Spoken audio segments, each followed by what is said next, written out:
প্রিয়া,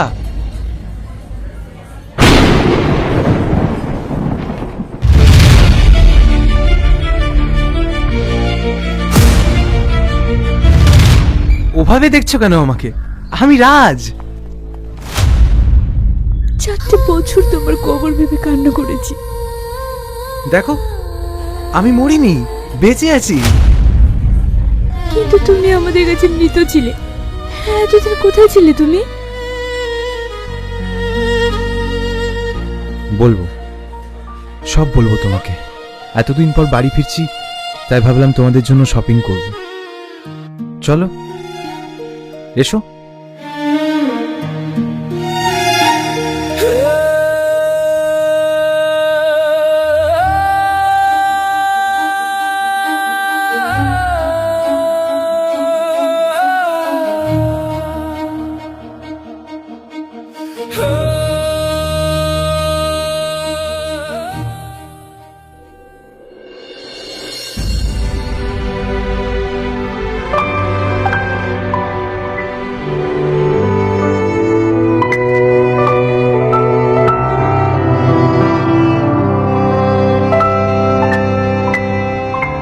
কি হলো মা?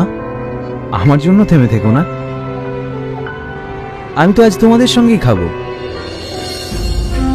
4 বছর ধরে তোর প্লেটটা এইভাবেই সাজিয়ে রাখতাম, আর তুই সামনে বসে। তাও বিশ্বাস